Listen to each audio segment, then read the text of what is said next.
ৰঙৰ উৎসৱ ফাগুৱালৈ নলবাৰী জিলাৰ অন্তৰ্গত বাৰগোপাল থান ডাঙ্গুৱাপাৰা বাণীকুছি সমন্বয় ক্ষেত্ৰত আনন্দৰ বন্যা। ৩ আৰু ৪ মাৰ্চ দুদিনীয়া বৰ্ণিল কাৰ্যসূচীৰে অনুষ্ঠিত হৈছে দৌল উৎসৱ অনুষ্ঠানটি। ৩ মাৰ্চ যোৱাকালি ৰাতিপুৱা ভাগৱত স্থাপন, শ্ৰীকৃষ্ণ দৌল মন্দিৰৰ পতাকা উত্তোলনৰ লগতে দৌল উৎসৱৰ পতাকা উত্তোলন আকৌ বিভিন্ন কাৰ্যসূচীৰ লগত সংগতি ৰাখি সন্ধিয়া থিয়নাম পৰিৱেশন আদি বিভিন্ন কাৰ্যসূচীৰে প্ৰথম দিনৰ কাৰ্যসূচীৰ অন্ত পৰে। ৪ মাৰ্চ দ্বিতীয় দিনা বিশেষ কাৰ্যসূচী হিচাপে থাকে গৰখীয়া সেৱা অনুষ্ঠান। মন কৰিবলগীয়া বিষয়টো হ'ল যে অসমৰ বিভিন্ন ঠাইৰ পৰা গৰখীয়া সেৱাত ভাগ ল'বলৈ আহে বহু লোকে।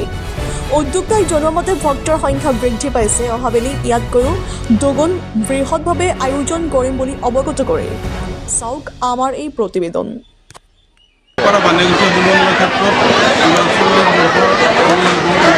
ৰাখি ৩০জন ল'ৰা ৪০জন ছোৱালী সাধাৰণ ভক্ত ৰাইজে আমাক সহায় সহযোগিতা আগবঢ়াইছে। আপোনালোকে দেখিছে এতিয়া আমাৰ ভোগ আছে, সমূহীয়া ভোগ আছে আৰু সমূহীয়া ভোগত আমাৰ কিমান প্ৰায় ২-২.৫০০ মানুহ একগোট হৈছে। আটাইয়ে ইয়াত ভোগ গ্ৰহণ কৰিব আৰু আগন্তুক দিনতো আমি এনেকৈ ৰাইজৰ পৰা অত্যন্ত সহায় সহযোগিতা পাম বুলি আশা ৰাখিছোঁ। গতিকে আপোনালোকেও দেখিছে নিশ্চয় কিমান ধৰণৰ মানুহ আহিছে। বিভিন্ন আমাৰ নলবাৰী জিলা, গুৱাহাটী বা বজালী পৰৰ আমাৰ মানুহ ইয়াত ভক্তপাল্লাত উপস্থিত হৈছে। যে এইবেলিও আগৰ নিচিনাকৈ এইবেলিও আমি বিভিন্ন সহায় সহযোগিতা পাইছোঁ বিভিন্ন লোকৰ।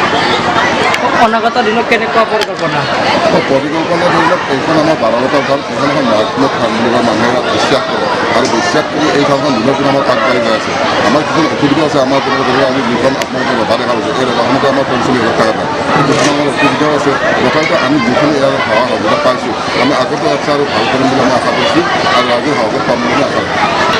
অতিথি হিচাপে আমি আমাৰ বনমন্ত্ৰী মাননীয় চন্দ্ৰমোহন পাটোৱাৰীক নিমন্ত্ৰণ কৰিছোঁ। হয়তো তেখেতে এতিয়া অহা নাযায় সন্ধিয়ালৈ অহাৰ সম্ভাৱনা আছে আৰু যিখিনি অতিথি আমি নিমন্ত্ৰণ কৰিছিলোঁ তেখেতসকল সকলো উপস্থিত হৈছে আৰু আমাক সহায় সহযোগিতা আগবঢ়াইছে আৰু আমি ইয়াতকৈ দিনক দিনে আমাৰ অনুষ্ঠানটো বহল ভিত্তিত হৈ আছে আৰু আগন্তুক গেলি ইয়াতকৈ বহল ভিত্তিত হ'ব বুলি আমি আশা ৰাখিছোঁ আৰু ৰাইজৰ সহযোগিতা সম্পূৰ্ণ আমি পাইছোঁ।